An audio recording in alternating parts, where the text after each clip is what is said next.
मेरे पास बहुत सारे स्टूडेंट मैसेज कर रहे हैं कि सर आपके द्वारा बताए गए मॉडल क्वेश्चन पेपर में से हमारे एग्ज़ाम में 85% फँसा है, कोई कहता है हमारे एग्ज़ाम में 50% फँसा है, कोई कहता है 60% फँसा है, कोई कहता है बूस्टर डोज से बहुत सारे क्वेश्चंस आए हैं, तो कोई कहता है कि आपका set number A, set number B and booster dose तीनों को मिलाकर के बहुत सारे क्वेश्चंस पूछे गए हैं। देखिए, अगर आप मुझे पहली बार देख रहे हैं तो मेरा नाम है आशीष और आप सब देख रहे हैं मिडिल एजुकेशन।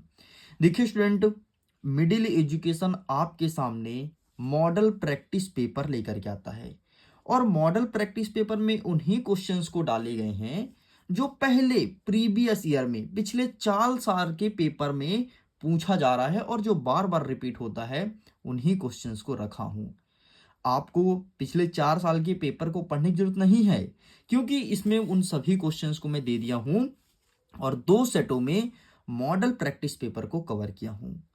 आपका सिलेबस क्या है, सिलेबस को ध्यान में रखते हुए इस प्रैक्टिस पेपर को बनाया गया है। अगर आप इन्हें बहुत अच्छे से करते हैं तो स्कोर देखने को मिलेगा।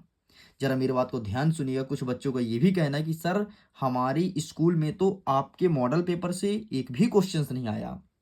हो सकता है, हो सकता है नहीं आया, मैं मानता हूं, लेकिन आपने पूरे वीडियोस को नहीं देखा होगा। अगर मेरे द्वारा बनाए हुए ये model practice paper second, first and booster dose तीनों वीडियो को देखते हो तो ये बात फिक्स नहीं है कि कोई प्रश्न आए। ऐसा हो ही नहीं सकता, क्योंकि उन्हीं क्वेश्चंस को रखा हूं जो हर साल एमपी बोर्ड रिपीट करता है और एमपी बोर्ड का एक बेसिक आदत है, जिस प्रश्न को एक साल पूछ लिया है दोबारा भी पूछता है, तिबारा भी पूछता है, बार बार पूछता है। इसीलिए 101% कुछ क्वेश्चंस तो आए ही होंगे, क्योंकि अलग अलग क्वेश्चन पेपर बन रहा है अलग अलग स्कूल में। चलिए ये सब बातों को ध्यान रखते हैं। हमारा नेक्स्ट पेपर इंग्लिश का है। इंग्लिश में आपको मिडिल एजुकेशन द्वारा बनाए मॉडल प्रैक्टिस पेपर को बहुत अच्छे से पढ़ना है। अच्छे से पढ़ेंगे तभी जा करके आप बेहतरीन स्कोर गेन कर पाएंगे। तो चलिए सबसे पहले हम कवर कर लेते हैं model practice paper set number 2 से। यहां से कवर करेंगे, बाद में इसे कवर कर लेंगे। तो अगर आपको इसका पीडीएफ डाउनलोड करना है, लिंक डिस्क्रिप्शन बॉक्स में है, जाइए जाकर के डाउनलोड कीजिए और ध्यान से एक एक चीज को पढ़ना चालू कीजिए। हम स्टार्ट करते हैं पैसेज से। पैसेज में कहता है read the following passage and answer the questions given below it. इस वीडियो में ना जो मैं आपको पैसेज बताऊंगा तो पैसेज रटने पे नहीं बताऊंगा, आपको मैं बताऊंगा कि पैसेज का आंसर कैसे फाइंड करते हैं और तुम्हारे सामने मैं फाइंड करूंगा और देख लेना तुमसे भी बनने लगेगा। देखो, हमारा पैसेज नंबर 1 क्या कह रहा है कि यहाँ पर एक पैसेज दिया है। ये पैसेज आपके ब्रिज कोर्स का है। एक पैसेज दिया है और पैसेज के नीचे कुछ क्वेश्चंस दिए गए हैं। अब देखना इसका आंसर कैसे फाइंड करते हैं। हमारा प्रश्न कह रहा है what is the importance of 26 जनवरी। कुछ मत करो, अपने पैसेज के पीछे वाला शब्द को तुम ध्यान रखो। क्या लिखा है? इंपॉर्टेंट ऑफ 26 जनवरी, इतना लिखा है ना पीछे वाला, जिसको मैं बॉक्स में कर दिया। बस यही चीज अब तुम पैसेज में ढूंढो, तुम्हारा आंसर मिल जाएगा। आओ हम देखते हैं। 26 जनवरी बोला है ना, ये देखो, तो हमें यहीं पर मिल गया 26 जनवरी। ठीक है। आगे कहता है what is the important of 26 जनवरी। तो इसके पहले प्रश्न है ना, तो 26 जनवरी के पहले उत्तर मिलेगा। तो ये देखो उत्तर मिल गया रिपब्लिक डे एंड ये होगा पहले नंबर का उत्तर। बस रिपब्लिक डे, इतना। बताओ कितना सरल था, कितना सरल है ना। आओ दूसरा ट्राई करते हैं। नेक्स्ट कहता है व्हाट इज अमर जवान ज्योति। अमर जवान ज्योति कौन है? तो कुछ मत करो, तुम अंतिम का ढूंढो, अमर जवान ज्योति। ठीक है, आओ देखते हैं। आओ देखते हैं, यहाँ पर ढूंढते हैं कहाँ पर है लिखा है अमर जवान ज्योति। और जहां ये देखो भैया, अमर जवान ज्योति। ठीक है, लेकिन इसके पहले व्हाट इज कहाँ लिखा है? इसके पहले लिखा है ना बेटा व्हाट इज, तो बस इसके पहले इसका आंसर मिलेगा। तो अमर जवान ज्योति के आगे क्या लिखा है? Prime minister. ठीक, तो प्राइम मिनिस्टर इसका सही उत्तर हो जाएगा। इसका सही उत्तर हो जाएगा आपका प्राइम मिनिस्टर। ठीक, बस prime minister visit the Amar Jawan Jyoti, the flag of Indian gate and pray respect to soldiers. बस इतना तुमको लिखना था। ठीक, कंप्लीट। आगे बढ़ते हैं। नेक्स्ट कहता है हमारा प्रश्न क्रमांक 3, what is the star attraction of the Republic day. तो अंतिम वाला देखो तुम, attraction of the Republic day. बस इतना तुम पैसे ढूंढो, तुम्हें उत्तर मिल जाएगा। और ढूंढ के दिखाते हैं कहाँ पे है। यहाँ से ढूंढना चालू करो, बस वही शब्द को ढूंढना है, ठीक है, जो मैंने बताया है। मैं आपके सामने रख लेता हूँ, Republic day, attraction, attraction, attraction ढूंढो, लाइन चलो ढूंढते ऊपर से।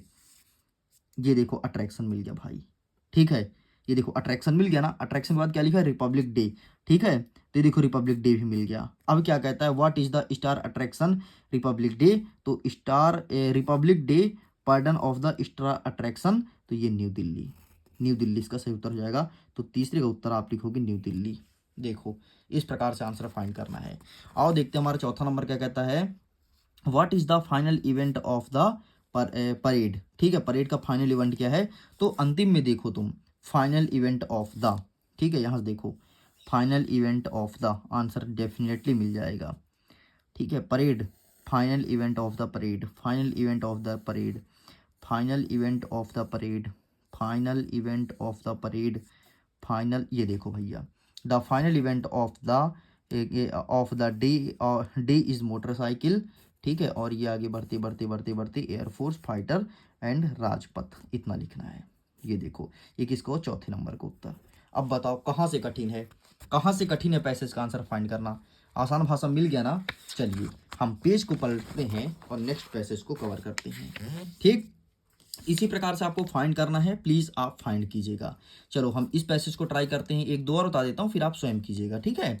द साइंटिफिक इनोवेशन, ठीक है, ये लिखा है, एंड इंडस्ट्रियल रेवोल्यूशन ऑफ, ठीक, पहले सन देखो, सन क्या कौन कौन सा लिखा है, तो सन क्या लिखा है, 1789, देखो पैसे यहाँ पे मिल गया, तो इंडस्ट्रियल रेवोल्यूशन ऑफ 1789, बस तो यही सही उत्तर हो जाएगा, है ना। इनका आसान होता है आंसर फाइंड करना जब ऑप्शन दिया होता है तो, ठीक, देखो the the cabin of the pilot is called, ठीक है, जो पायलट होता है कैबिन में बैठता है उसे क्या बोलते हैं, ठीक है, तो इसका आंसर हो जाएगा आपका कॉकपिट, ठीक, कॉकपिट, बस ये तुम कॉकपिट लगा देना, इसका आंसर आपको मिल जाएगा इसी पैसेज में। रुकना ना, मैं ढूंढ के बताता हूँ, ये देखो, this cabin is called a cockpit, ठीक, इस प्रकार से। मुझे कैसे पता, क्योंकि मैंने पहले पैसेज को पढ़ा था, ठीक है, वीडियो शूट करने से पहले, इसलिए पता है, और बनाया तो मैं ही हूँ, तो मुझे तो पता रहेगा ना। देखो an aeroplane has an engineer that a worked by, ठीक है, एरोप्लेन कैसे चलता है, तो कुछ मत करो तुम, वर्कड बाय ढूंढो, क्या, इंजन दैट वर्कड बाय, आओ देखते हैं, वर्कड बाय इंजन, आओ शुरू ढूंढो। यहाँ पर नहीं है, साइंस वंडरफुल प्रोसेस नहीं है, ड्यूरिंग मॉडर्न, ठीक है ठीक है ठीक है, नहीं है, यहाँ पे भी केबिन पायलट, ठीक है, वर्क, ये देखो engine that work by petrol, ये देखो पेट्रोल सही उत्तर। इस प्रकार से आप आंसर ढूंढेंगे, डेफिनेटली आपसे बनेगा।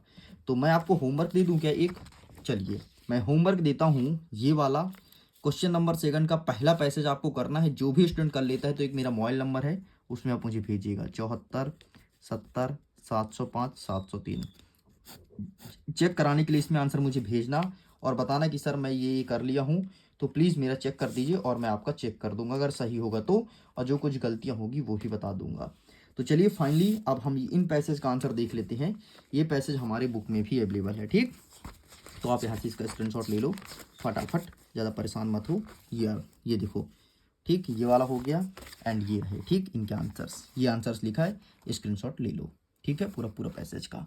चलिए तो ये आपके लिए होमवर्क है, आगे बढ़ते हैं। एक और पैसेज दिया है हेलन केलर वाला, तो इसका भी आंसर मैं आपको दिखा देता हूँ, यहाँ पर अवेलेबल है, ये रहा आपके सामने हेलन केलर, और ये रहा प्रश्न, और ये रहा इसका उत्तर, ठीक, उत्तर लिखा गया है, पहले का होगा, दूसरे का, तीसरे का, चौथे का, पाँचवें का, इसका भी फोटो क्लिक कर दीजिए।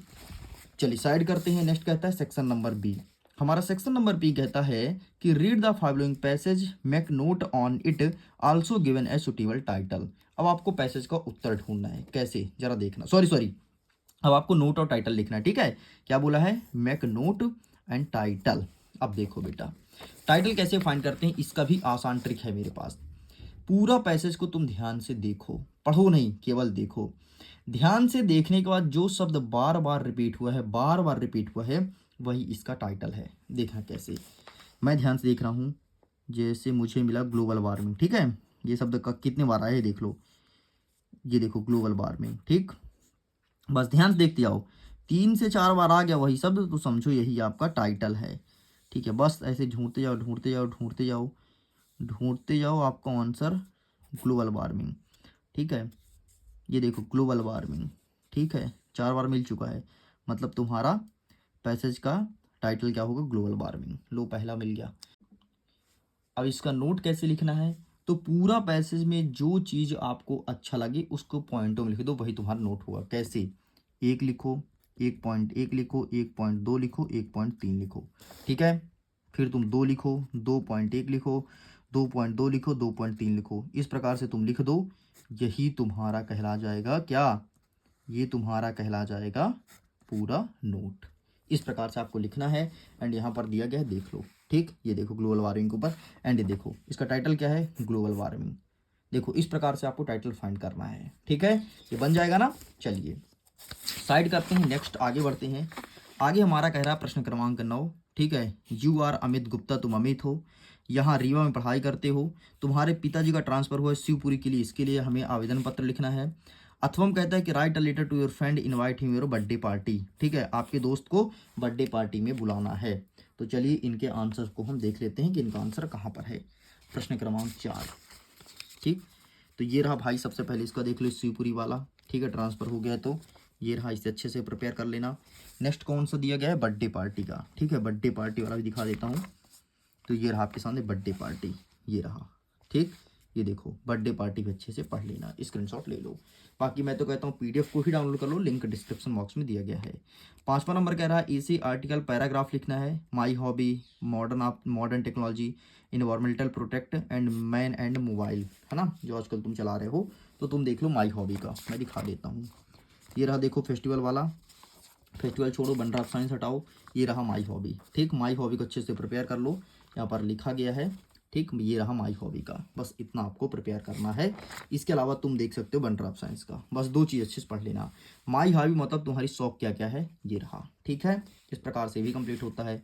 आगे देखते हैं, 6वां नंबर कहता है कि एक चित्र दिया है, चित्र को देख करके चित्र के बारे में लिखना है। तो आइए मैं दिखा देता हूँ कि किस प्रकार से लिखेंगे।